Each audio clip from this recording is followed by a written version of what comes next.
بسم اللہ الرحمن الرحیم۔ آج ہم چوتھے پارے کے مضامین کے بارے میں مختصر جانیں گے۔ چوتھے پارے کی پہلی آیت مبارکہ میں بیان ہوا کہ نیکی کا مرتبہ کمال یہ ہے کہ بندہ اپنے پسندیدہ اور محبوب مال کو اللہ کی راہ میں خرچ کر دے۔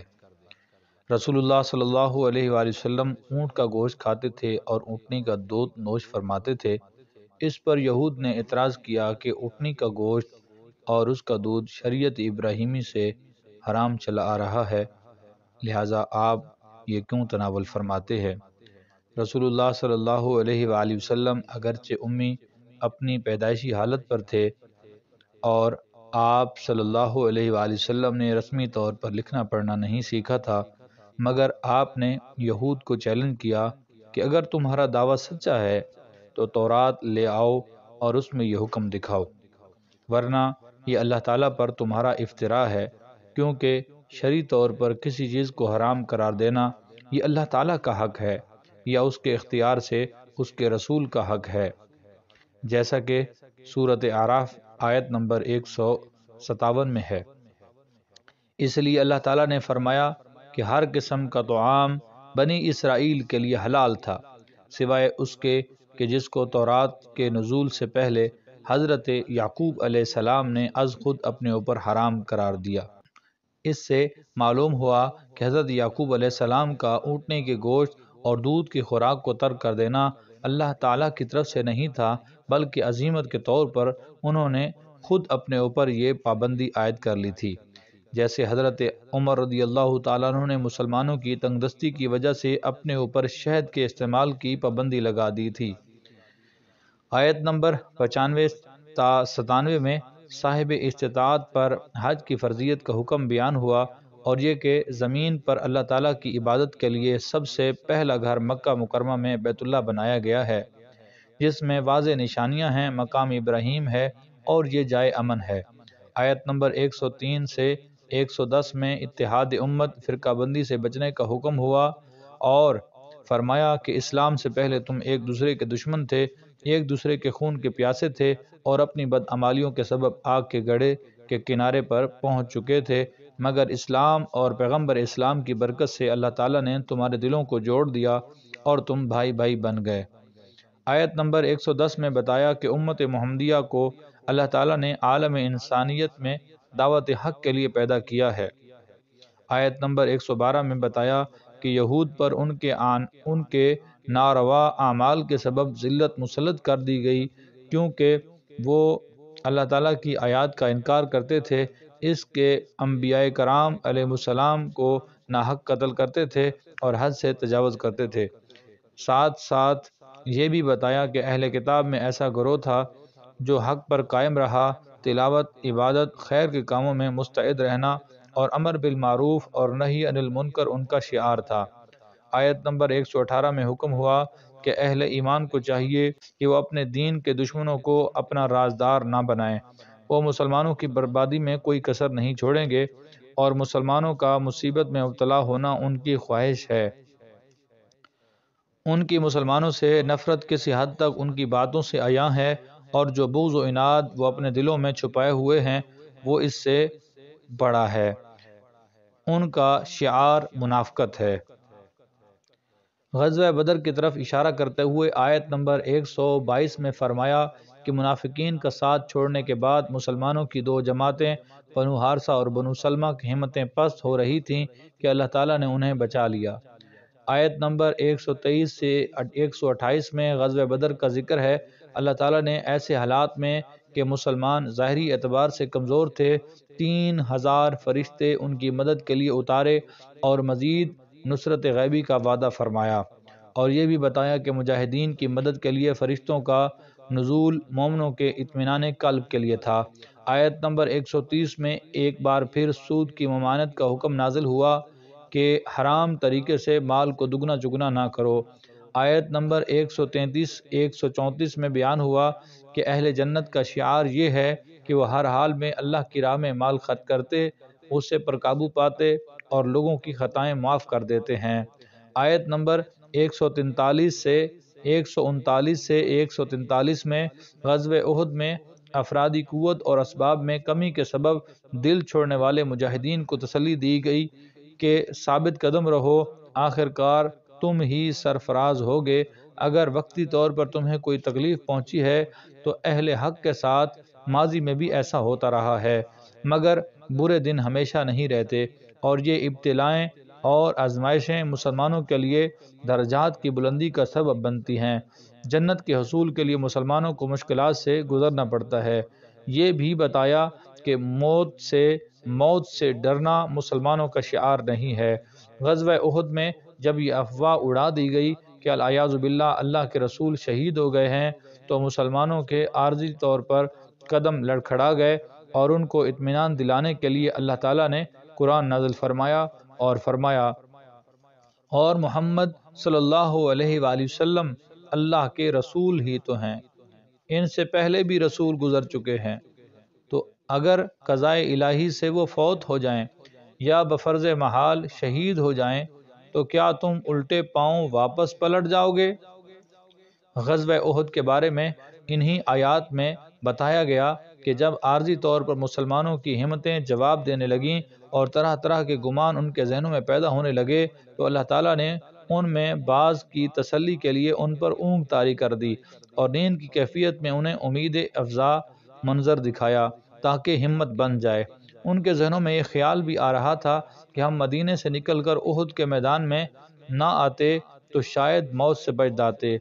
تو اللہ تعالیٰ نے فرمایا موت پر حق ہے، اگر تم اپنے گھروں میں بھی ہو تو جہاں جس کی موت مقدر ہے وہ خود اپنے مقتل کی طرف نکل آئے گا۔ جو مسلمان عارضی طور پر پسپا ہو گئے تھے بعد میں وہ آپ کے پاس لوٹ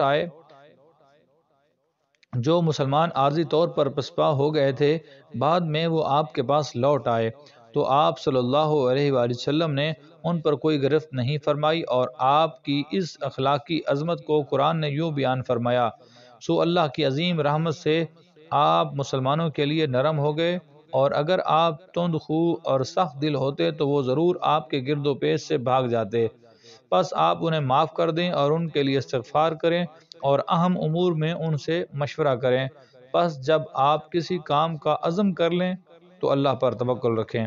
آیت نمبر 164 میں اللہ تعالیٰ نے بعثت مصطفیٰ صلی اللہ علیہ وآلہ وسلم کو اہل ایمان کے لیے اپنی نعمت اور احسان قرار دیا، اور آپ کے فرائض نبوت کو ایک بار پھر بیان فرمایا۔ منافق غزوہ احد کے مجاہدین کو بار بار ذہنی اذیت پہنچاتے ہوئے کہتے کہ اگر تم نے ہماری بات مانی ہوتی اور احد کے میدان میں نہ گئے ہوتے تو ان نتائج سے بچ جاتے۔ اس لیے اللہ تعالیٰ نے شہدائے احد کی عظمت شان کو مسلمانوں کی طمانینت کے لیے ان الفاظ میں بیان فرمایا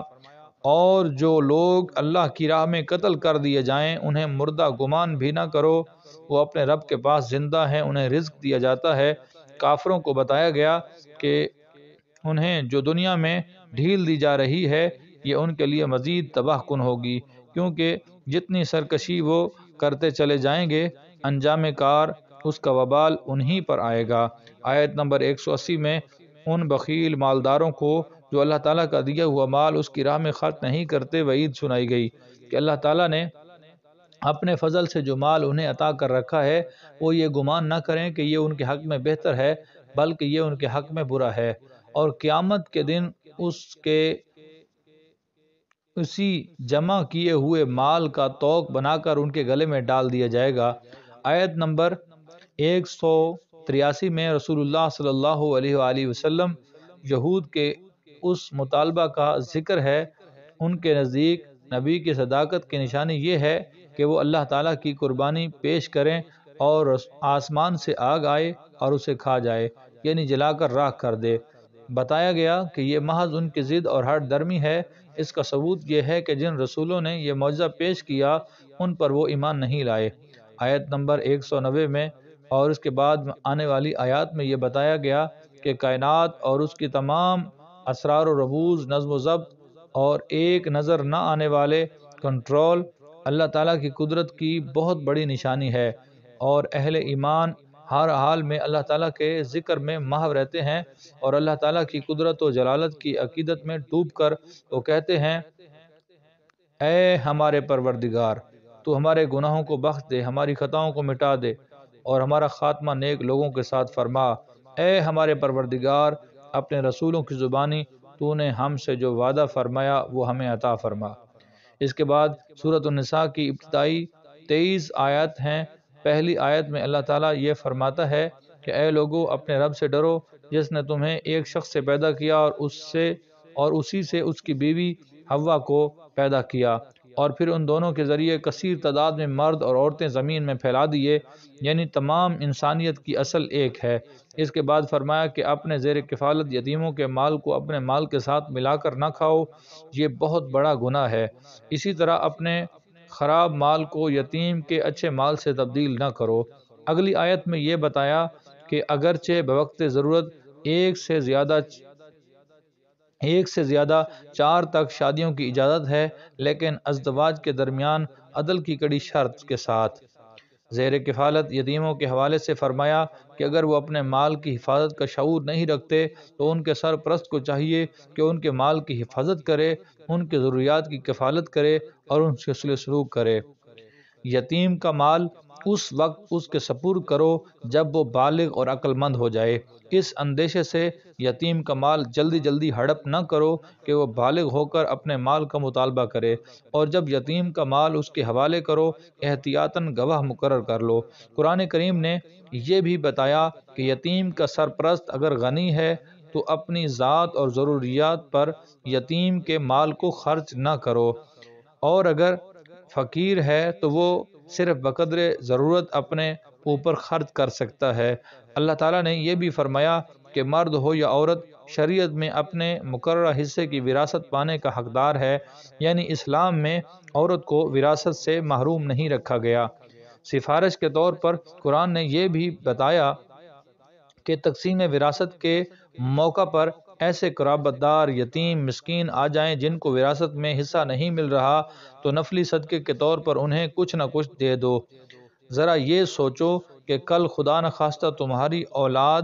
اس محرومی کی حالت سے دوچار ہو جائے تو ان پر کیا گزرے گی۔ سورۃ النساء کی آیت نمبر 11 سے 12 میں وراثت کے تفصیلی احکام بیان فرمائے ہیں، اور آیت نمبر 22 میں اللہ تعالیٰ نے تفصیل کے ساتھ نسبی، سسرالی اور دودھ کے رشتہ داروں سے